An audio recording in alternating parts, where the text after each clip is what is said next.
handheld could only hack their DSi by modifying the handheld's hardware inside. Then, in late May 2019, hacker Shutterbug2000 found a new method called the memory pit, which exploited a vulnerability inside the DSi's camera app. Since the app came pre-installed on every DSi system, this once again opened the doors to DSi hackers everywhere.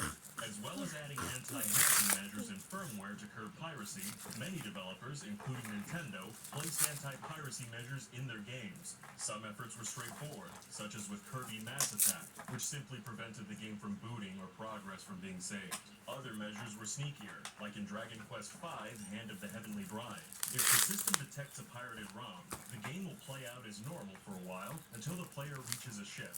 From here, the game will be stuck on an endless loop, with the ship never reaching its destination. A simpler variation of this technique was used with Final Fantasy Crystal Chronicles Ring of Fates. If the DS detects the game as a pirated copy, the play session will be cut short after 20 minutes and the message, "Thank you for playing," will appear on the screen. The Legend of Zelda Spirit Tracks also attempted to stop players from playing a pirated copy. In this game, the touchscreen's UI, which lets the player control the train's speed and movement, will never appear if the game isn't a legit copy. This means players will inevitably fail very early on in the game and be unable to progress. Possibly the most creative anti-piracy measures can be seen in the DS version of Michael Jackson: The Experience. If the system detects foul play, the game won't display vital touchscreen cues, and also drowns out the game's music with the sound of vuvuzelas. Vuvuzelas entered the Western mainstream thanks to the 2010 FIFA World Cup in South Africa, where South African fans constantly used vuvuzelas. This inadvertently drowned out anything else in the stadiums and annoyed many. Despite Nintendo's battle against hacking, most hackers aren't pirates at all.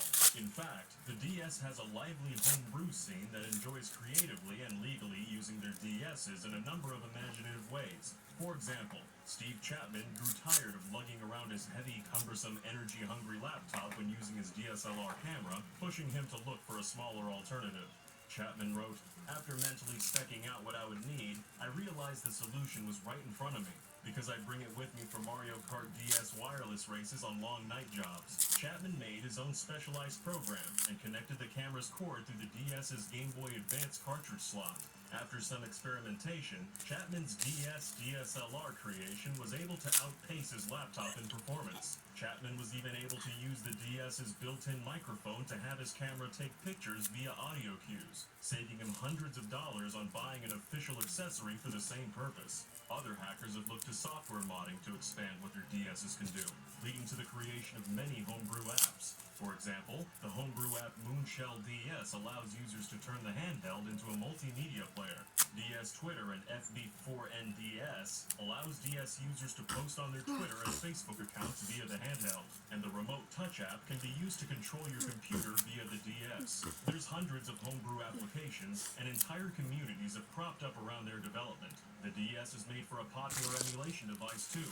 There are custom-built DS emulators for everything from the NES and Genesis/Mega Drive to more niche programs like Scum MVM, which emulate point-and-click adventure games. Of course, people didn't forget about the games. Many hackers have used their skills to alter and improve some of their favorite games via ROM hacks. The Legend of Zelda Spirit Tracks D-pad control original game with new character portraits, a reworked luck system, tweaked controls, bug fixes, and other quality-of-life improvements. Some ROM hacks change up the base game entirely to create a new one instead, such as New Super Mario Bros. 3.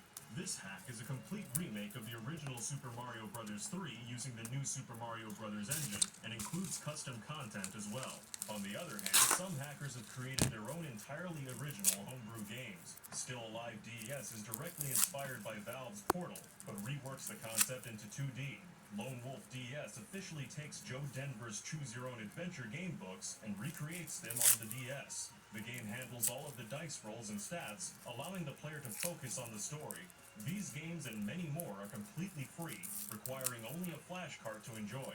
Hackers have even managed to bring the Nintendo DS's Wi-Fi capabilities back online after Nintendo shut down its servers in 2014.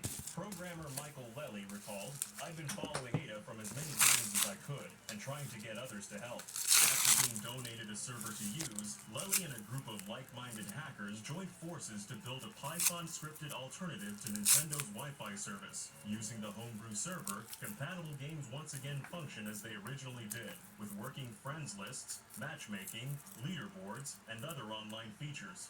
The homebrew server also periodically sends out heartbeat signals to ensure everyone in the party is still connected. The team has since focused on improving the server and expanding its compatibility among the DS's library. Brenton, a member of the team, stated, "The project has since grown to be much more than what I envisioned, and I'm grateful to have people who are willing to dedicate their time and skill to helping out in whatever ways they can. I'm happy with what has been accomplished, which is enough to make me feel like my time and energy has been put to good use."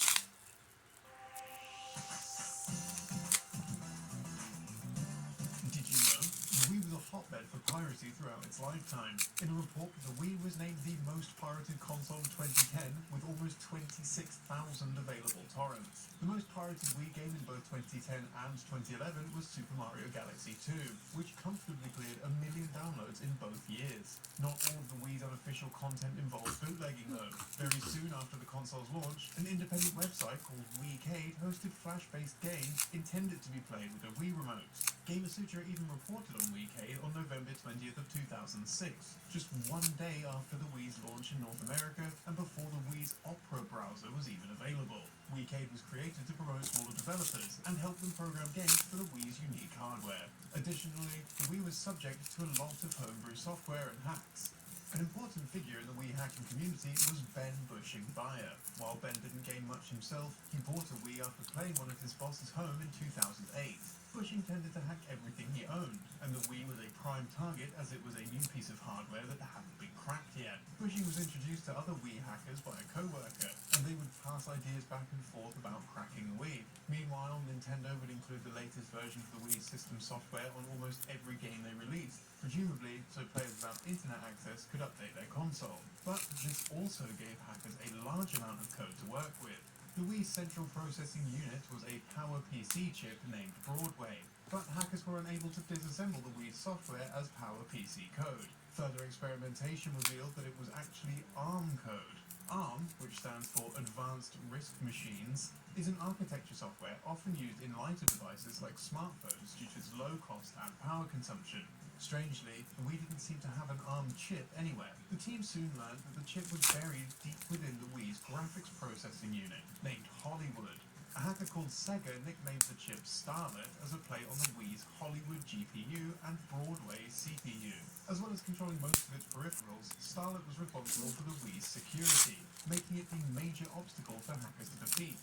But amazingly, this technical hurdle was overcome using a simple set of tweezers. The hacker Tumbink was able to obtain the Wii's encryption keys from his console's memory by going through the GameCube architecture. Running homebrew code in GameCube mode was easy, thanks to a better understanding of the GameCube. The problem was, running the console in GameCube mode locked away all of the Wii's features. The Starlet chip was also responsible for limiting the amount of memory in use while running in GameCube mode. Essentially, the Starlet would only let the processor see the lower 25% of the Wii's total memory. Important codes, such as the common key that allowed the decryption of most Wii content, were kept outside of that range, so it couldn't be accessed by the GameCube mode. By shorting some address lines using a pair of metal tweezers, Starlet would be tricked into changing which 25% of the memory was visible. Essentially, hackers could slide the window of visible data to show different sections of RAM.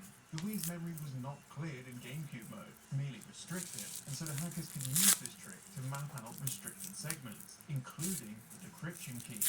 The plundered data was then sent to Tumbink's computer via a serial port soldered onto the GameCube controller port. The hackers chose the name Team Tweezers in honor of this, their first major breakthrough and the first dent in the Wii's armor. Bushing said the amount of hoops the team had to jump through spoke to the quality of Nintendo's security. Decompiling the code was a long and tedious process. With no documentation to guide them, the team had to infer the purpose of each line of binary code by examining and comparing the CPU, GPU, and the disk all at once. Each discovery made it easier to progress. A piece of code responsible for resetting the system in Wii Sports also helped the team understand the same code in Zelda. Team Tweezers were responsible for creating